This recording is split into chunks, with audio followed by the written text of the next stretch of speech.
All right, today we're going to talk about the SD9 2.0. Everything that you see here is very, very familiar. This is the latest rendition of the SD9 VE series. This whole series started way back with the Sigma series back in the 90s. Infamous with getting sued by Glock because they were very, very Glock-like. There's a lot of things that changed and changed for the better. I am not a gun reviewer, not by a long shot, but I do like guns, and this is something new that I bought, so I figured I'd do a video on it. I'm gonna just go over all the things that I can see that have changed and tell you some features, and then kind of tell you what the performance has been since I've had it. All right, so if you have had an SD9 VE or a SD9 VE, or I'm sorry, SD40 VE, you know that that trigger right there was not in either one of those pistols.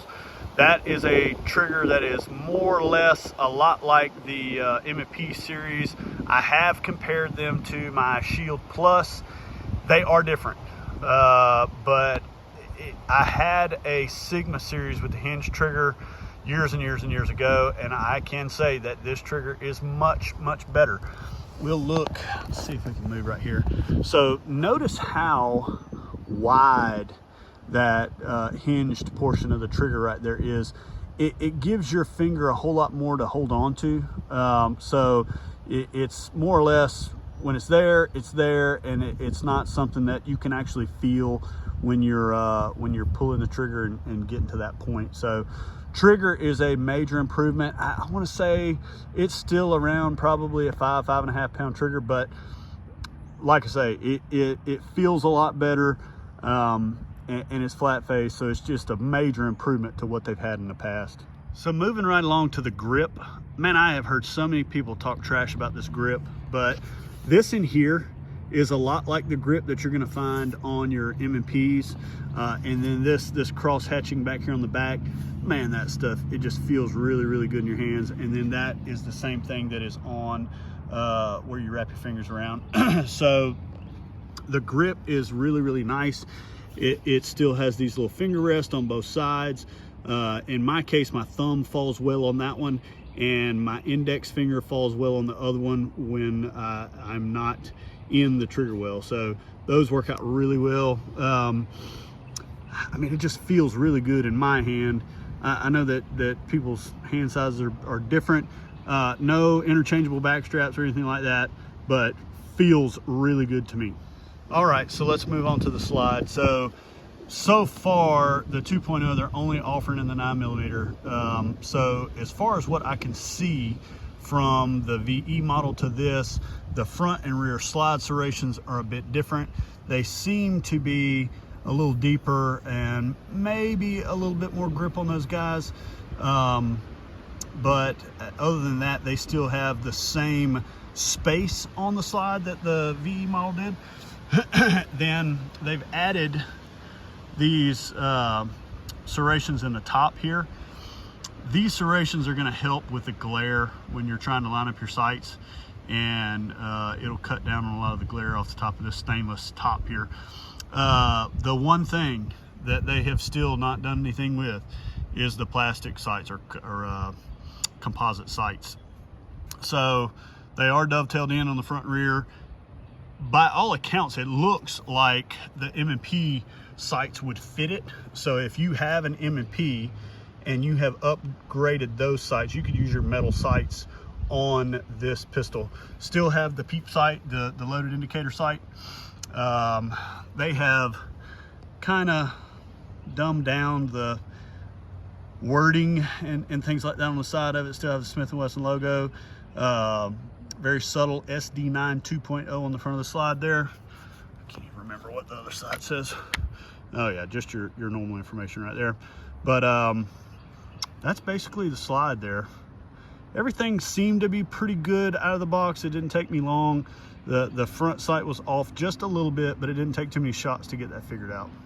All right, so field stripping and cleaning and all that stuff, gonna be the same as the SD9 VE. It's got the very Glock-like takedown mechanisms right there on the side. takes down very easy, cleans up really good. It does have a Picatinny rail on the bottom of it with 2 slots. I do have a light that I run on this gun. It's a small budget light. This is my actual nightstand gun now. My other gun graduated to the gun safe, and this is the new nightstand gun. There's a lot of people out there that are not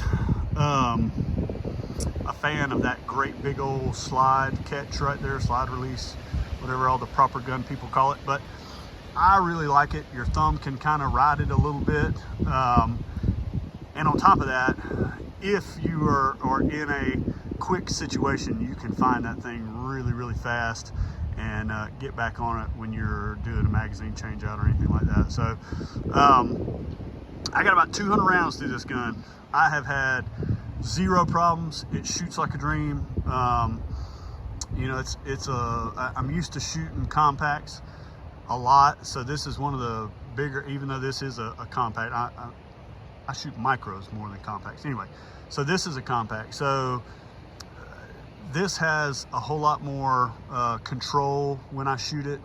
The recoil, because it's a bigger gun, is a little bit better. So it just works out pretty well. But the magazine capacity, I'm in Georgia, so the magazine capacity is 16 rounds. So you get 16 plus 1, so 17 rounds total. I think California may still be a 10-round deal, but the old SD9 magazines fit it. I think the magazines all the way back to the Sigmas probably fit it. The further back you go, you're probably getting some base plate issues that may not match the handle. The magazine release is pretty daggum good. You find it really easy. It's not in the way. You don't accidentally drop the magazine or anything like that. And it is not ambidextrous, but I think, let's see here. Yeah, it looks like you could swap it or get a kit or something like, probably not swap what's there, but you could probably get a kit to change that up. So, but anyhow, other than that, guys, I have thoroughly enjoyed it so far. Like I say, about 200 rounds through it, and the only thing that I've done to it is added a light, which I don't have it. I may do another video on it because it's a budget light.